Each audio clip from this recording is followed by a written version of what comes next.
Behind the golden gates of Buckingham Palace, where smiles are practiced and every gesture is calculated, a shocking truth was about to emerge that would shake the very foundations of the British royal family. For years, the public had watched the elegant figures in their designer gowns and perfectly coordinated outfits, believing in the fairy tale of royal unity and grace. But what if everything they thought they knew was carefully constructed lies? What if the woman who would one day be queen consort had been harboring a dark secret that involved systematic cruelty toward one of the most beloved members of the royal family? What if there were recordings, actual audio evidence, that could expose years of hidden bullying, manipulation, and calculated emotional abuse that happened behind closed palace doors? This isn't just another royal gossip story. This is the explosive revelation that Prince William, the future King of England, possessed audio evidence so damaging, so shocking that it could destroy reputations and careers and forever change how the world sees the British monarchy. The evidence involved his stepmother Camilla and her alleged years-long campaign of psychological warfare against Duchess Sophie, the woman married to his uncle Prince Edward. Sophie had suffered in silence, maintaining her royal duties with grace, while enduring what sources close to the family describe as a systematic campaign of undermining and humiliation. The public saw her as the quiet, dependable royal who rarely made headlines. But behind the scenes, she was fighting a battle that no one knew existed until Prince William discovered the truth and decided that enough was enough.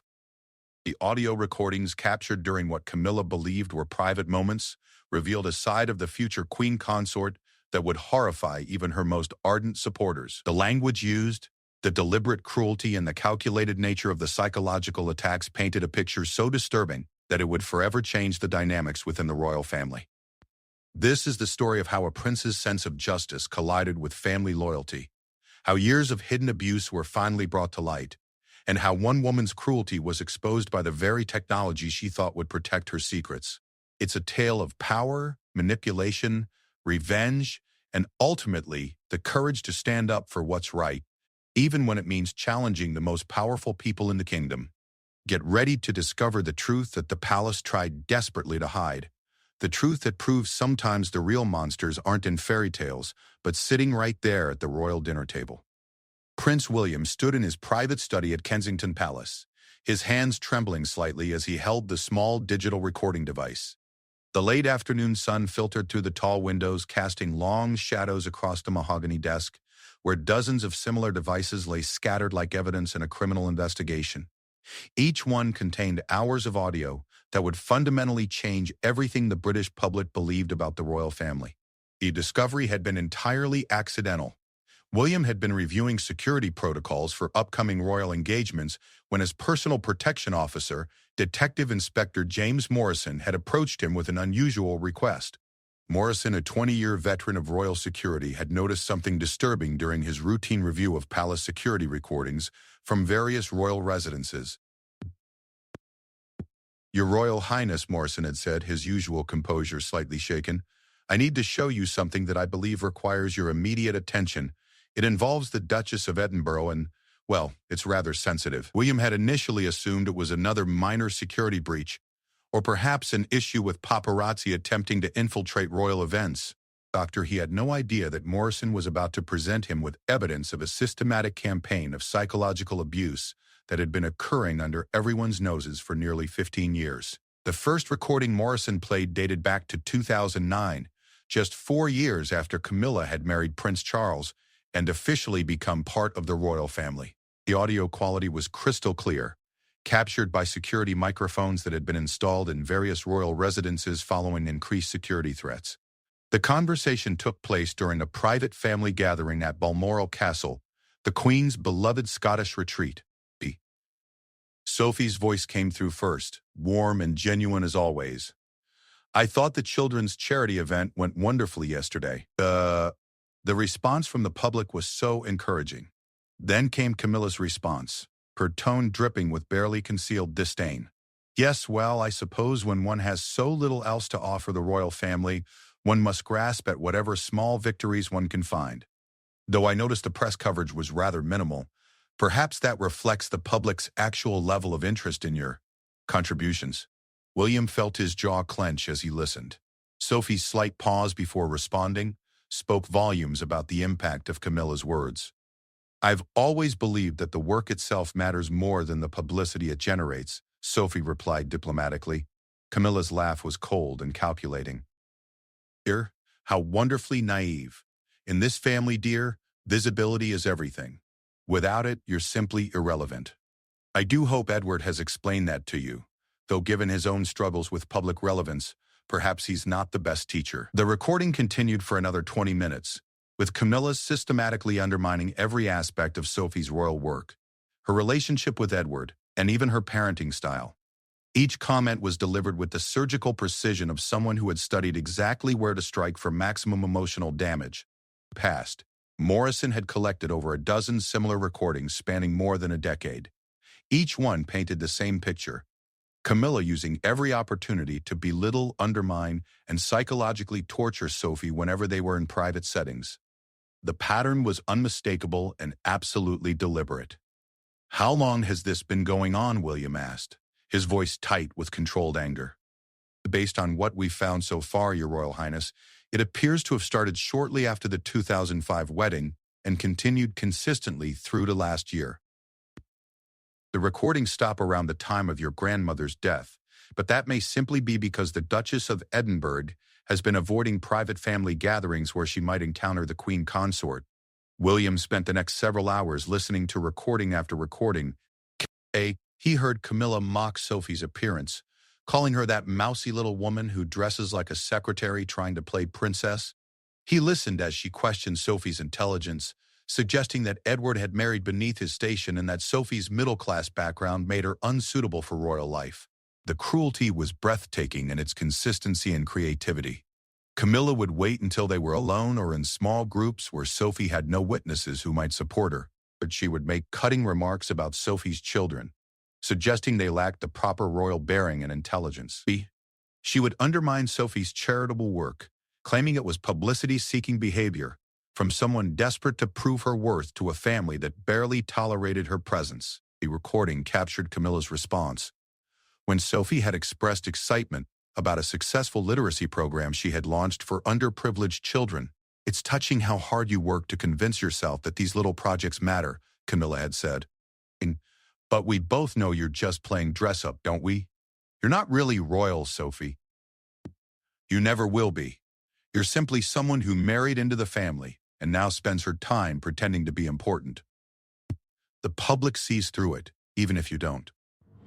William recognized the location of that particular recording as Clarence House during a private dinner in 2018. He remembered that evening well because Sophie had seemed unusually quiet and withdrawn afterward. At the time, he had attributed it to fatigue, but now he understood what had really happened. The pattern became even more disturbing as William continued listening. Camilla would often target Sophie's insecurities about her role in the royal family, her concerns about public perception, and her deep desire to be accepted and valued. It was psychological warfare conducted with the precision of a trained interrogator. "You know, Sophie, I sometimes wonder if Edward ever regrets settling for someone so ordinary." Camilla's voice came through another recording. "I mean, he could have married anyone, a proper aristocrat, someone with breeding and natural grace. Instead, he chose a public relations girl who tries so very hard, but never quite manages to look like she belongs, does she?" The recordings revealed not just the content of Camilla's attacks, but also their psychological impact on Sophie. In earlier recordings, Sophie would attempt to defend herself or redirect the conversation. As the years progressed, her responses became shorter, more defensive, and eventually almost non-existent. She was being systematically broken down. William found himself thinking about family gatherings over the years, remembering moments when Sophie had seemed uncomfortable or withdrawn. He recalled Christmas dinners where she had been unusually quiet, royal events where she had seemed to fade into the background, and family photos where her smile had seemed forced and painful. Morrison returned the following morning with additional evidence that made the situation even more disturbing. "We've also discovered evidence that the Queen Consort has been actively working to limit the Duchess of Edinburgh's public role and media coverage," he reported. "Palace communications show that she has repeatedly suggested that Sophie's engagements be reduced or relegated to less prominent positions in the court circular.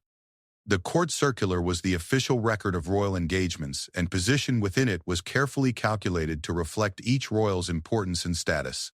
A routine security, Buckingham's communications, where Camilla had repeatedly suggested that Sophie's charitable work was oversaturated in the schedule, and that her engagements should be streamlined to prevent confusion in the public mind about royal priorities. She's been systematically erasing Sophie from royal life, William realized. The private abuse was just the beginning. She's been working to eliminate her public role as well. Morrison nodded grimly. The evidence suggests a coordinated campaign spanning more than a decade, Your Royal Highness. The question now is what action you wish to take with this information. B. William spent that night walking the grounds of Kensington Palace, trying to process what he had learned. Sophie was his aunt by marriage, but she had always been kind to him and his children. She's one of the few royals who seemed genuinely motivated by service rather than personal ambition. She had never sought the spotlight or engaged in the palace politics that seemed to consume so many others.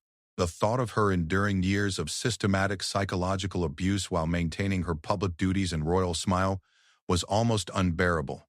But more than that, William realized this wasn't just about Sophie. This was about the character and integrity of the woman who would one day be Queen of England. By morning, William had made his decision. The future king would not allow this abuse to continue in silence. The evidence was too clear, too damning, and too extensive to ignore. Camilla had revealed her true nature, and it was William's responsibility to ensure that the royal family and the British people knew exactly who they were dealing with. The recordings would be his weapon, and justice for Sophie would be his goal. The only question now was how to deploy this devastating evidence in a way that would protect Sophie while exposing the truth about Camilla's character. Prince William picked up his secure phone and began making calls that would set in motion the most explosive royal scandal in modern British history. Catherine, Princess of Wales, noticed her husband's unusual tension immediately when he returned to their private apartments that evening. After 12 years of marriage, she could read William's moods with the precision of a diplomat interpreting international signals. The way he moved through their rooms, the set of his shoulders, and the distant look in his eyes all indicated that something significant had shifted in his world. "The children are asleep," she said softly, settling beside him on the sofa in their private sitting room. "George asked about the weekend plans, but I told him we'd discuss it tomorrow." "What's troubling you, William?" He handed her the first recording device without explanation. "Listen to this. It's from 2009 during the Balmoral gathering, when Louise was still quite young." Catherine pressed play and listened in growing horror as Camilla's voice filled the room with its calculated cruelty towards Sophie. Her expression shifted from confusion to disgust to outright anger as the recording continued. When it ended, she stared at her husband with wide eyes. "How many more are there?" she asked quietly. "Dozens, spanning 15 years. William's voice was hollow with exhaustion and rage. "Catherine, she's been systematically destroying Sophie. Not just privately, but professionally. She's been working behind the scenes to minimize Sophie's royal role, to isolate her, to make her disappear from royal life entirely." Catherine stood and began pacing, her mind racing through the implications. She had always sensed tension between Camilla and Sophie during family gatherings, but she had attributed it to typical royal family dynamics. Every royal household had its politics and personal conflicts. This was something entirely different. "Sophie never said anything," Catherine murmured. "All these years, she never once indicated that this was happening." "Would you have?" William asked.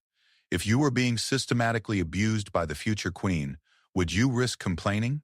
Who would you turn to? My father? He's completely devoted to Camilla. The queen? Days. She was already dealing with so much family drama over the years. Sophie was trapped, Catherine. She had no allies and no recourse. Catherine had always respected Sophie's dignified approach to royal life. But personnel ambitions, Sophie had consistently focused on her charitable work and her family.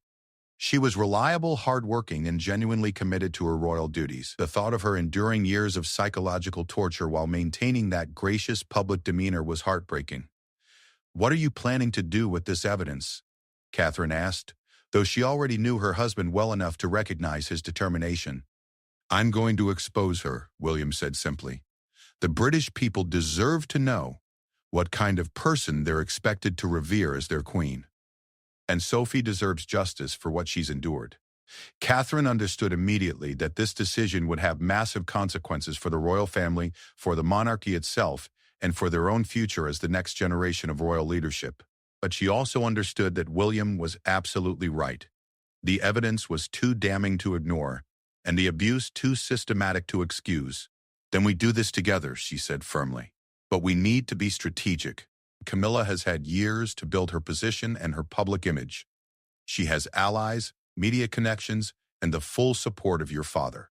If we're going to challenge her, we need to be absolutely certain of our approach." Over the next week, William and Catherine developed their strategy with the careful precision of military commanders planning a crucial campaign. They realized that simply releasing the recordings would not be enough. Camilla's supporters would claim the audio was taken out of context, manipulated, or represented isolated incidents rather than a pattern of behavior. Catherine suggested they begin by quietly reaching out to other family members who might have witnessed or experienced similar treatment from Camilla. If there's a pattern with Sophie, there might be other victims, she reasoned. Their first conversation was with Princess Anne, William's aunt, whose straightforward nature and fierce independence made her someone who might speak honestly about family dynamics. Anne agreed to meet them privately at her Gatcombe Park estate, away from palace surveillance and potential eavesdroppers. "I wondered when someone would finally notice," Anne said after listening to several of the recordings. "Potty, I've watched Camilla systematically undermine Sophie for years. She does it so carefully, so subtly, that it's almost admirable in its cruelty." Anne revealed that she had witnessed numerous instances of Camilla's psychological warfare against Sophie, but had struggled with how to address it. Sophie never complained, never asked for help. She just absorbed it all and carried on with her duties. "I respected her dignity, but perhaps I should have intervened." The conversation with Anne provided crucial validation that the recordings represented genuine patterns of abuse, rather than isolated incidents. More importantly, Anne offered to provide her own testimony about what she had observed over the years. Approached Lady Sarah Chatto, the Queen's niece and one of the most trusted members of the extended royal family. Sarah had maintained close relationships across different generations and was known for her discretion and sound judgment. Sarah's reaction to the recordings was immediate and intense. "This is monstrous," she said after hearing just the first few examples. "Sophie is one of the kindest, most genuine people in this family. She's never done anything but serve with grace and dedication. How dare Camilla treat her this way?" Sarah revealed additional context that made Camilla's behavior even more disturbing. "I always wondered why Sophie seemed to withdraw from family gatherings over the years. She used to be much more engaged, more confident. Now I understand what was happening to her behind the scenes." The next phase of their strategy involved carefully documenting the broader impact of Camilla's campaign against Sophie. Catherine worked with trusted palace staff to compile evidence of how Sophie's public role had been systematically diminished over the years. They discovered that Camilla had repeatedly influenced scheduling decisions, media coverage, and even charitable patronage assignments to minimize Sophie's visibility and impact. William learned that Camilla had actively lobbied against Sophie receiving certain prestigious royal patronages, arguing that they would be better served by more senior royals with greater public recognition. She had also worked to ensure that Sophie's charitable work received minimal media coverage by coordinating with palace communications staff to emphasize other royal activities during the same time periods. She's been erasing Sophie from royal life methodically, Catherine observed as they reviewed the evidence. "Every suggestion, every recommendation, every decision has been calculated to diminish Sophie's role and relevance." The investigation also revealed that Camilla's treatment of Sophie had intensified significantly after the 2011 royal wedding when Catherine joined the family. Several palace insiders confirmed that Camilla seemed threatened by any royal woman who received positive public attention or media coverage that might overshadow her own position. "She views every other woman in this family as competition," one longtime palace staffer confided anonymously. But Sophie was never competing with anyone. She just wanted to serve and do her duty. That's what made Camilla's treatment of her so particularly cruel. Catherine began reaching out to Sophie directly but with extreme care. She couldn't reveal what they had discovered without potentially compromising their investigation. But she wanted to assess Sophie's current emotional state and begin building a bridge of support. Their conversation took place during a private charity event where they could speak without drawing attention. Catherine was shocked by how fragile Sophie appeared up close. The confident, capable woman she remembered from earlier years had been replaced by someone who seemed almost afraid to speak above a whisper. "I sometimes wonder if I'm actually making any difference," Sophie confided during a quiet moment. "The work feels meaningful to me, but I'm never sure if it really matters to anyone else." Catherine recognized the language of someone whose confidence had been systematically destroyed. "Sophie, your work absolutely matters. The literacy programs you've developed have helped thousands of children. The military support initiatives you've championed have made real differences in people's lives." But Sophie's smile was sad and uncertain. "It's kind of you to say so, Catherine. I sometimes feel like I'm not really cut out for this life. Like everyone can see that I don't quite belong." The conversation broke Catherine's heart because she recognized the language and mindset of someone who had been psychologically abused for years. Sophie wasn't expressing normal self-doubt or royal family pressure. She was exhibiting the classic signs of someone whose sense of self-worth had been systematically attacked and destroyed. That night, Catherine returned home more determined than ever to support William's plan to expose Camilla's abuse. "She's been completely broken down," Catherine told her husband. "Sophie actually believes she's inadequate and doesn't belong in this family. 15 years of Camilla's psychological warfare has convinced her that every cruel word was justified." William's expression hardened with resolve. "Then we end this now. Sophie deserves to know that she's valued, that her work matters, and that the problem has never been with her. And the British people deserve to know exactly who Camilla really is before she becomes their queen."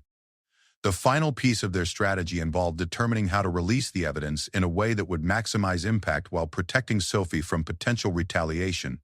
They realized that Camilla would likely attempt to spin the revelations as family disputes or misunderstandings rather than systematic abuse. Catherine suggested they coordinate the release with a comprehensive presentation that would include not just the recordings but also testimony from other family members, documentation of the professional sabotage, and expert analysis of the psychological impact. "We present it as a complete picture, not just isolated incidents," she explained. William agreed but insisted on one additional element. "I want Sophie to know what we're doing before we do it. She deserves the choice to participate in her own vindication or to request that we handle this differently. This is about giving her back her power, not making decisions for her."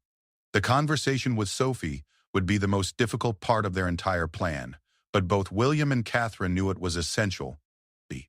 Sophie had spent 15 years believing she was the problem, absorbing abuse while maintaining her royal duties and public grace.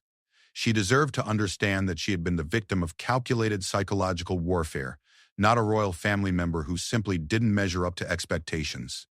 As they finalized their strategy, both William and Catherine understood that they were about to trigger the most explosive royal scandal in modern British history.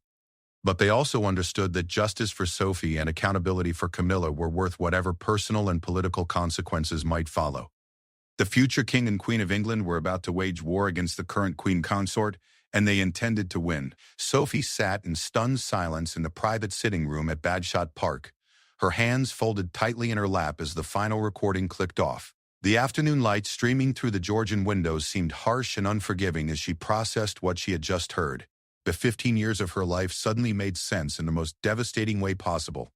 "I never realized," she whispered, her voice barely audible. "I mean, I knew she didn't like me, but I thought it was my fault, that I wasn't good enough, that I didn't understand how to be royal properly." William sat across from her, his face etched with a mixture of anger and compassion. Catherine had positioned herself beside Sophie, ready to offer support if the emotional weight became too overwhelming. Both of them had spent sleepless nights preparing for this conversation, knowing that revealing the truth would fundamentally change Sophie's understanding of her entire royal experience. "Sophie, nothing you heard in those recordings was your fault," William said firmly. "What Camilla did to you was calculated, systematic psychological abuse. You didn't fail at being royal. You were being deliberately sabotaged by someone who saw you as a threat to her position." Sophie shook her head, tears beginning to form in her eyes. But some of the things she said about my background, about not belonging in this family, I've always felt that way. I've always struggled with feeling like an outsider. Of course you felt that way, Catherine interjected gently. Be carrying your insecurities and working to reinforce them. Every time you started to gain confidence or feel secure in your role, she would find a way to undermine you. That wasn't coincidence, Sophie. That was deliberate psychological manipulation. The revelation was almost too massive for Sophie to comprehend.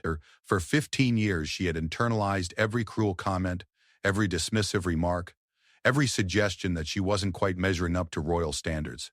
She had worked harder, spoken less, made herself smaller in every possible way, believing that the problem was with her rather than with the person attacking her.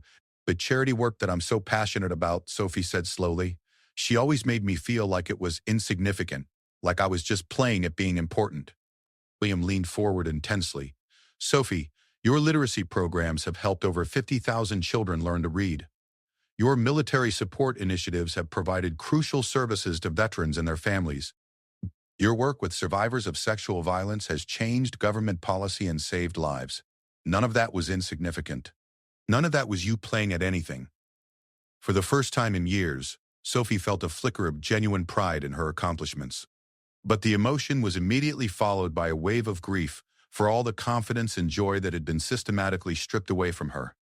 I stopped enjoying royal events years ago, she admitted. I used to love meeting people, learning about their work, feeling like I was making a connection. But gradually it started feeling like I was pretending to be someone I wasn't. Like everyone could see that I didn't belong. Catherine recognized the profound psychological damage that had been inflicted. Sophie, that wasn't your authentic feeling. That was the result of years of someone deliberately destroying your self-confidence. The woman who married Edward, who threw herself into royal duties with such enthusiasm and genuine care, that was the real you. What you've been feeling is the result of psychological warfare. The conversation continued for more than 3 hours as Sophie began to process the magnitude of what had been done to her. William and Catherine walked her through specific examples from the recordings, helping her understand how Camilla's comments had been designed to target her specific vulnerabilities and insecurities. The most devastating part, Sophie said at one point, is realizing how much of my life I've wasted feeling inadequate. How many opportunities I probably missed because I was too afraid to step forward, too convinced that I wasn't good enough. William's anger on her behalf was palpable. That's exactly what Camilla wanted. She wanted you diminished, invisible, irrelevant. He succeeded in making you believe you were less than you are, which meant you posed no threat to her position as the most prominent woman in the royal family. Catherine had been taking notes throughout the conversation, documenting Sophie's reactions and memories for their growing case against Camilla. But more than that, she was witnessing the early stages of what she hoped would be Sophie's psychological recovery and return to confidence. Sophie, we want to expose what Camilla did to you, William said as the conversation began to wind down. We have overwhelming evidence of systematic abuse, professional sabotage, and psychological manipulation. But we want your permission and your participation. This is your story, and you should have control over how it's told. Sophie was quiet for a long moment, staring out the window at the gardens where her children had played for years, while she struggled with feelings of inadequacy that now made perfect sense. What would exposing this mean? For the family? For the monarchy? For her?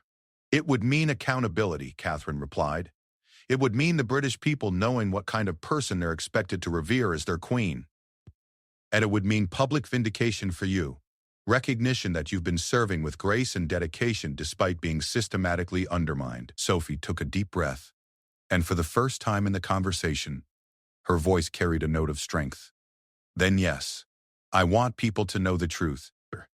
Not for revenge, but because I think I deserve better than spending the rest of my life believing I'm not good enough for a role I've actually performed quite well. The decision to move forward with their plan energized everyone involved, but it also raised the stakes dramatically.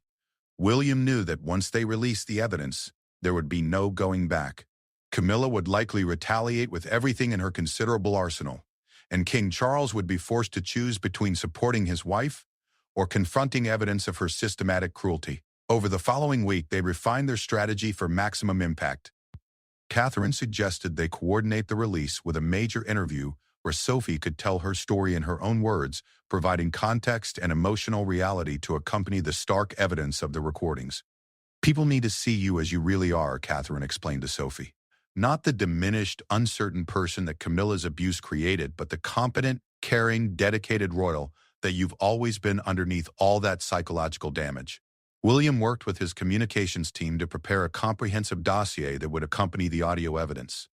The document included testimony from other family members who had witnessed Camilla's behavior, analysis of the professional sabotage that had limited Sophie's royal role, and expert psychological evaluation of the abuse patterns revealed in the recordings.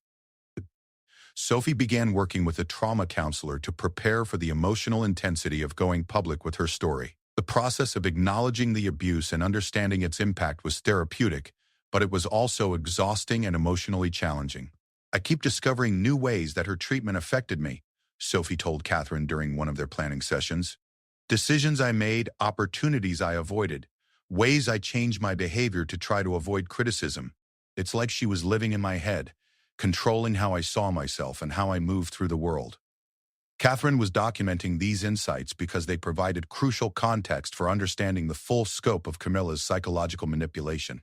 The abusers do, Sophie. They don't just attack you in the moment. They get inside your head and make you start attacking yourself. You've been carrying her voice around for years, letting it convince you that you weren't good enough.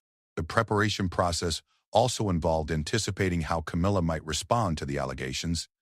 William's team analyzed her past public relations strategies and media relationships to predict her likely defensive tactics. Taken out of context, one communications advisor suggested, she might say they represent normal family disagreements that have been blown out of proportion.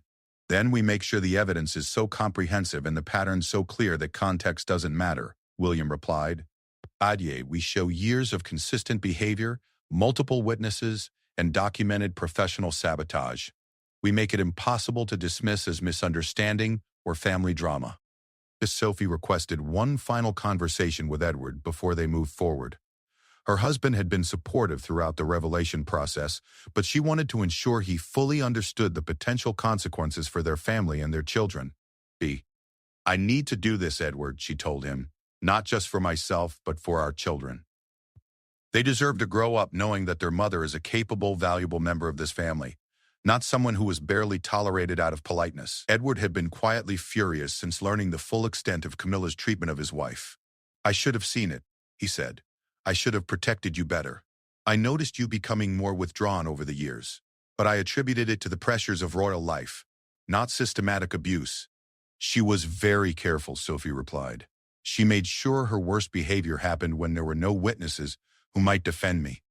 And she was subtle enough that individual incidents could be dismissed as misunderstandings or personality conflicts.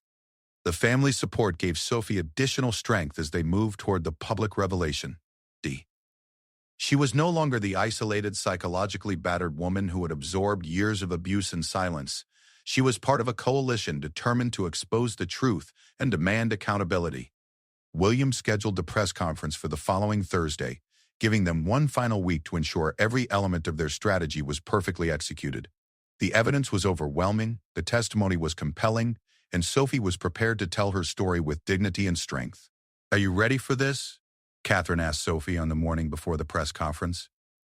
Sophie looked in the mirror, seeing herself clearly for the first time in years. Yes. She said with quiet determination, I'm ready to tell the truth, I'm ready to stop being afraid, and I'm ready to show the world who I really am instead of who Camilla convinced me I was.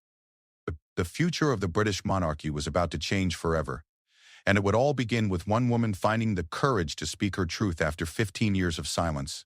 The press conference room at Kensington Palace had never seen anything like the gathering that assembled on that Thursday morning. Every major British media outlet was represented, along with international correspondents who had flown in after hearing whispers that Prince William was about to make an unprecedented announcement regarding the royal family. The atmosphere was electric with anticipation and barely contained speculation. Sophie sat at the polished oak table beside William and Catherine, her hands steady despite the magnitude of what she was about to reveal. Gone was the uncertain, diminished woman who had spent years questioning her worth. In her place sat a composed, dignified member of the royal family who had found her voice after 15 years of systematic silencing. William opened the press conference with words that immediately sent shockwaves through the room. Ladies and gentlemen, I've called this gathering to present evidence of systematic psychological abuse that has been occurring within the royal family for more than 15 years. This abuse has been directed against my aunt, the Duchess of Edinburgh, by the Queen Consort. The room erupted in surprised murmurs and the rapid clicking of camera shutters. Several reporters exchanged glances of disbelief, while others frantically began typing notes on their devices. This was beyond anything they had expected, even from a royal family known for its internal drama. The evidence I'm about to present includes hours of audio recordings, testimony from multiple family members, and documentation of professional sabotage designed to diminish the Duchess of Edinburgh's role and contributions to royal life. William continued, his voice carrying the authority of future kingship. This is not a family disagreement or a personality conflict. This is a pattern of calculated cruelty that has caused severe psychological damage to one of our most dedicated family members. William nodded to his aide, who began playing the first recording. Camilla's voice filled the room with its cold dismissal of Sophie's charitable work, followed by increasingly vicious personal attacks that left the assembled journalists visibly shocked. The audio quality was crystal clear, leaving no doubt about the speakers' identities or the content of their conversation. The recording you just heard was made in 2009, William explained. It represents the beginning of what we now understand was a systematic campaign to undermine, isolate, and psychologically destroy the Duchess of Edinburgh. Sophie leaned forward to her microphone, her voice clear and strong. For 15 years, I believed that the treatment I received from the Queen Consort was my fault. I convinced myself that I wasn't good enough for royal life, that my background made me unsuitable for this family, that my contributions were meaningless. I now understand that those feelings were the result of deliberate psychological manipulation designed to destroy my confidence and effectiveness. The second recording began playing, this one from 2013, where Camilla could be heard mocking Sophie's appearance and suggesting that Edward should be embarrassed by his wife's inability to present herself appropriately. The cruelty was so blatant that several reporters visibly winced. Catherine took over the presentation, her legal training evident in the methodical way she laid out the evidence. What you're hearing represents a pattern of behavior that escalated over time. The Queen Consort identified the Duchess of Edinburgh's insecurities and systematically targeted them, creating an environment where my sister-in-law began to doubt her own worth and capabilities. The third recording was perhaps the most devastating, capturing Camilla's 2016 suggestion that Sophie's children lacked the intelligence and bearing necessary for their royal roles. Sophie's visible emotional response to hearing these words again demonstrated the lasting impact of such calculated cruelty. I want to be clear, William interjected, that the Duchess of Edinburgh never complained about this treatment. She absorbed years of psychological abuse while continuing to perform her royal duties with grace and dedication. She protected this family's reputation even as she was being systematically destroyed by someone within it. The presentation continued with testimony from Princess Anne, who spoke about witnessing years of subtle but consistent undermining behavior from Camilla toward Sophie. I regret not intervening sooner, Anne admitted. But Sophie's dignity in handling this abuse was so complete that it took time to understand the full scope of what was happening to her. Lady Sarah Chatto provided additional testimony about the change she had observed in Sophie over the years, describing a confident, engaging woman who had gradually become withdrawn and uncertain. It was heartbreaking to watch, but we all attributed it to the normal pressures of royal life rather than systematic abuse, she explained.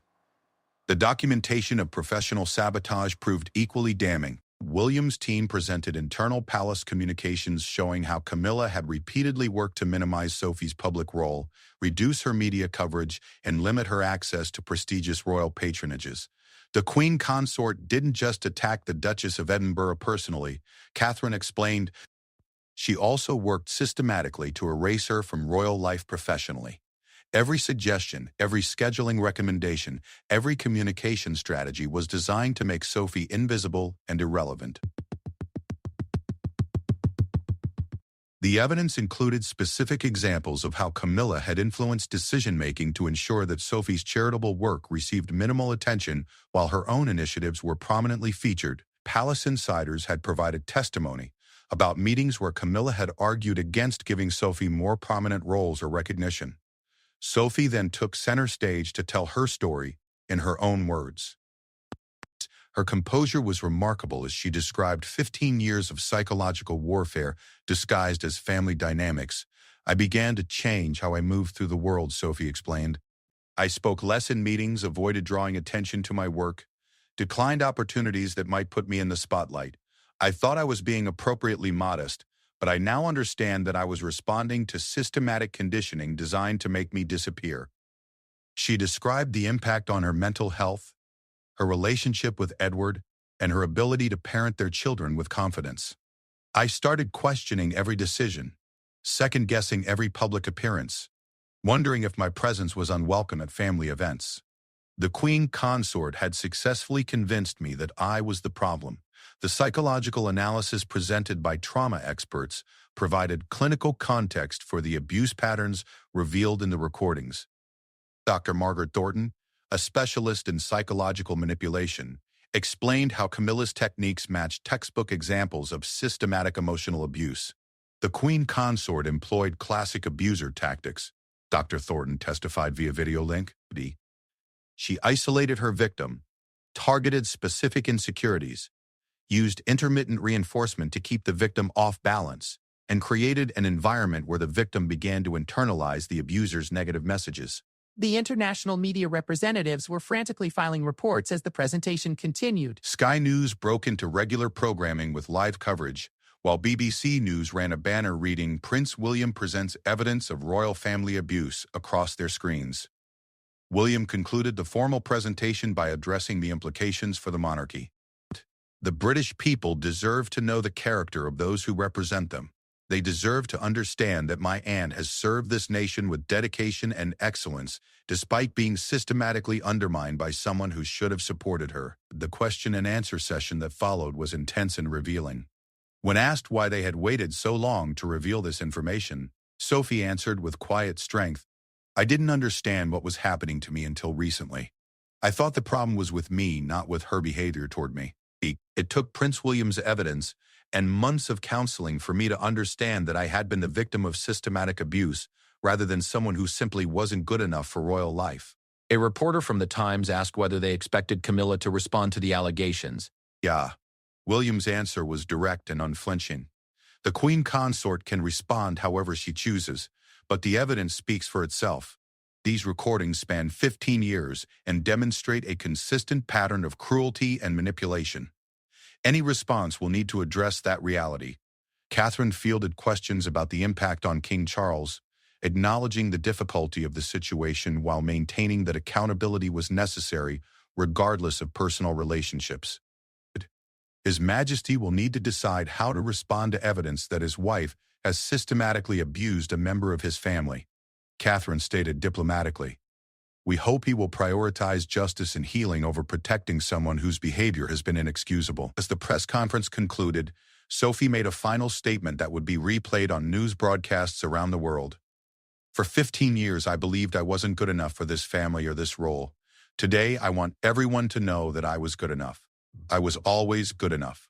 The problem was never with me, and it was never with my work or my dedication. The problem was with someone who chose cruelty over kindness, manipulation over support, and personal ambition over family loyalty." Within hours, the story had exploded across global media. #Camilla Exposed began trending worldwide on social media platforms, while royal commentators struggled to analyze the implications of such devastating revelations. The British tabloids ran headlines like "Queen of Mean" and "Royal Bully Exposed," while international outlets focused on the unprecedented nature of such direct accusations against a sitting queen consort. Palace sources confirmed that King Charles had been given advance warning of the press conference, but had chosen not to prevent it from proceeding. Camilla herself had not been reached for comment, though. Sources close to her suggested she was devastated by the allegations and preparing a comprehensive response. The revelations sent shockwaves through the established royal reporting community, many of whom admitted they had witnessed the dynamics between Camilla and Sophie, but had never understood their true nature. Several royal correspondents published follow-up pieces acknowledging that they had misinterpreted Sophie's withdrawn behavior as discomfort with royal life rather than the result of systematic abuse. As news of the press conference spread, support for Sophie began pouring in from unexpected quarters. Military organizations she had worked with issued statements praising her dedication and professionalism. Literacy charities described the transformative impact of her programs. Survivors of sexual violence spoke about her compassionate advocacy on their behalf. The contrast between Sophie's actual accomplishments and Camilla's dismissive characterizations of her work became a central theme in the media coverage. Editorial writers began questioning how someone with such documented achievements could have been made to feel insignificant and inadequate. By evening, the story had fundamentally altered public perception of both women. Sophie was increasingly seen as a dignified survivor who had maintained her royal duties despite systematic abuse, while Camilla faced growing calls for accountability and questions about her fitness to serve as queen consort. Prince William had achieved his primary objective. The truth was now public, and Sophie had been vindicated after 15 years of suffering and silence. But the real consequences of this explosive revelation were just beginning to unfold.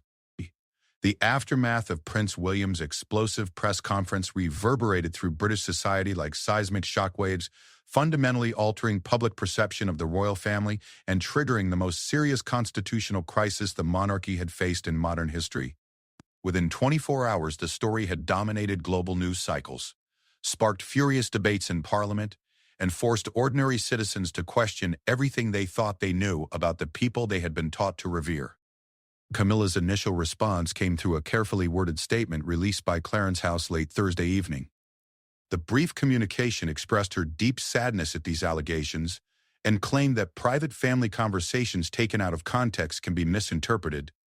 The statement concluded with a pledge to address these concerns through appropriate family channels rather than public forums. But the British public was no longer willing to accept vague denials and promises of private resolution.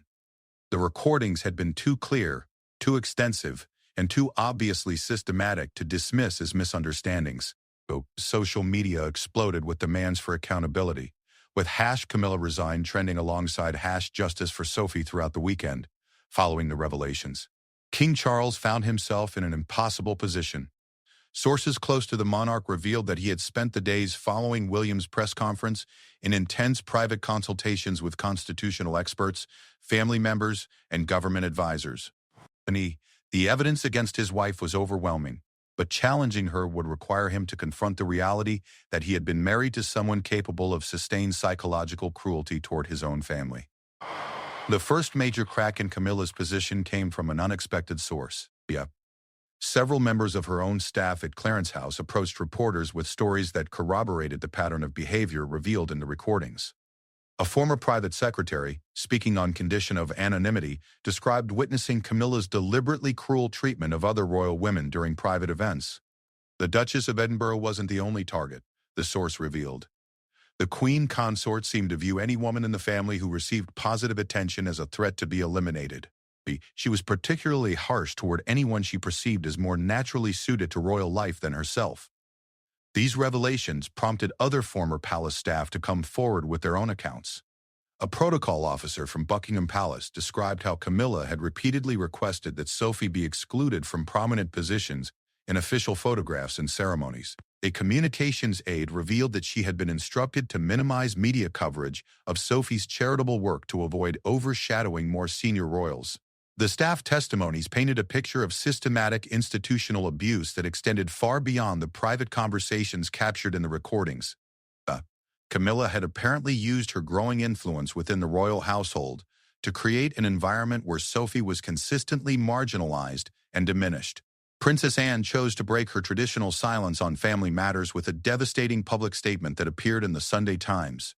Having listened to the evidence presented by Prince William, I feel compelled to state that the systematic treatment of the Duchess of Edinburgh represents the most serious betrayal of royal values and family loyalty I have witnessed in my lifetime, Anne wrote. The monarchy depends on trust, service, and mutual respect. When those principles are violated so completely, accountability becomes a moral imperative. Anne's statement carried enormous weight because of her reputation for speaking truth, regardless of personal consequences. Her words effectively ended any possibility that the royal family could present a united front in defense of Camilla. The psychological impact on Sophie became a central focus of media coverage, as trauma experts explained the long-term effects of systematic emotional abuse. Dr. Margaret Thornton, who had provided analysis during the press conference, published a detailed assessment in The Lancet describing Sophie's experience as a textbook case of psychological manipulation designed to destroy self-worth and professional confidence. The clinical analysis helped the public understand why Sophie had never complained or sought help during the 15 years of abuse. That the victims of systematic psychological manipulation often blame themselves for the treatment they receive, Dr. Rossi Thornton explained. They internalize the abuser's messages and begin to believe they deserve the cruelty being inflicted upon them. Sophie's own recovery became a powerful counter-narrative to Camilla's attempts at damage control. In a follow-up interview with the BBC, Sophie spoke with newfound confidence about her royal work and her determination to reclaim her role within the family. I spent years trying to make myself smaller, quieter, less visible, Sophie explained. I thought that, if I could just disappear enough, the criticism would stop. But I understand now that the goal was never to improve me. The goal was to eliminate me as any kind of presence or influence within the royal family. The interview revealed the full extent of how Camilla's psychological warfare had affected Sophie's approach to royal duties. She described declining speaking engagements because she had been convinced her public appearances were unwelcome. She spoke about avoiding family gatherings to prevent giving Camilla opportunities for further attacks. She revealed that she had even considered reducing her charitable patronages because she had been made to believe they were insignificant and poorly regarded. Looking back now, I realize how much good work I avoided doing because I had been convinced I wasn't capable or worthy, Sophie said. The real tragedy isn't just what happened to me personally, but all the opportunities to serve that were lost because someone systematically destroyed my confidence. The public response to Sophie's recovery was overwhelmingly supportive. Military veterans organized a public demonstration of support outside Buckingham Palace, holding signs reading, "We stand with Sophie," and "Our Duchess deserves better." Literacy organizations published open letters praising her transformative work with disadvantaged children. Sexual violence survivors created online campaigns highlighting her compassionate advocacy on their behalf. The contrast between Sophie's actual achievements and Camilla's characterization of her work became a dominant theme in media analysis. Editorial writers began questioning how the future queen consort could have been so wrong about someone whose contributions were clearly substantial and widely appreciated. King Charles's position became increasingly untenable as pressure mounted from multiple directions. Government sources revealed that several cabinet ministers had expressed concerns about the constitutional implications of having a queen consort who had engaged in systematic family abuse. The Archbishop of Canterbury issued a carefully worded statement emphasizing the importance of moral leadership and Christian values of compassion and kindness in royal service. International reaction was swift and largely supportive of Sophie. The Canadian Prime Minister issued a statement praising her dignity and service, while Australian media outlets ran extensive coverage of her charitable work that Camilla had dismissively characterized as meaningless. Even traditionally monarchist publications in other Commonwealth countries began questioning whether Camilla was suitable to represent their nations as queen. The crisis deepened when several of Camilla's long-term allies began distancing themselves from her position. Lady Amanda Ellingworth, a close friend who had previously defended Camilla's character, withdrew a planned appearance at a charity event, citing personal reasons. The Duchess of Gloucester, typically diplomatic in family matters, was photographed embracing Sophie at a public event in what observers interpreted as a clear show of support. Behind the scenes, constitutional experts were exploring unprecedented questions about whether a queen consort could be stripped of her title based on evidence of systematic family abuse.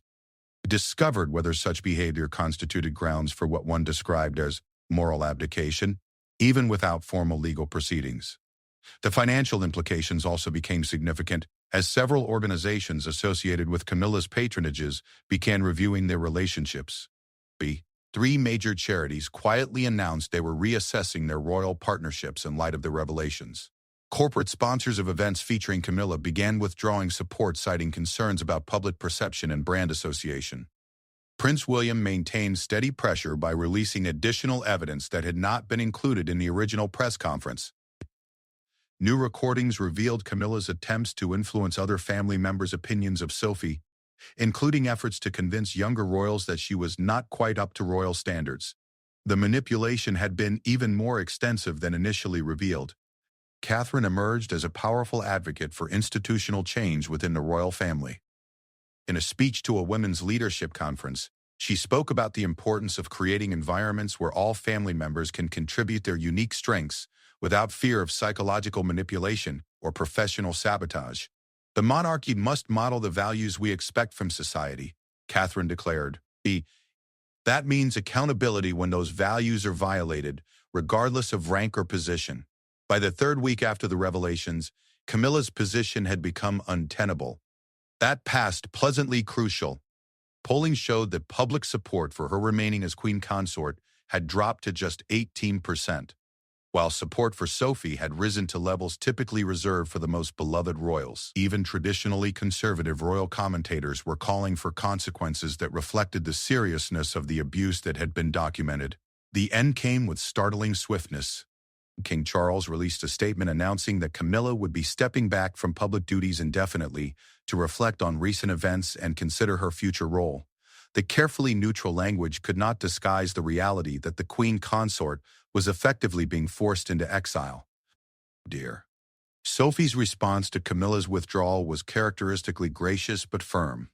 I hope this situation leads to healing and growth for everyone involved, she said. My focus now is on returning to the work I love and serving the British people with the confidence and dedication they deserve. The constitutional implications continued to unfold as Parliament began discussing whether formal procedures were needed to address royal family members who engaged in systematic abuse.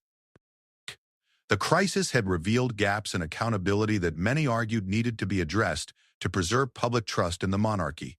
For Sophie, the vindication was complete but bittersweet. 15 years of her life had been diminished by systematic psychological abuse, but she had finally reclaimed her voice and her worth. The woman who had once questioned whether she belonged in royal life was now recognized as one of its most authentic and dedicated servants. Prince William's decision to expose the truth had fundamentally altered the trajectory of the British monarchy. He had proven that even the most powerful positions carried responsibilities for basic human decency, and that accountability was possible even within the most traditional institutions.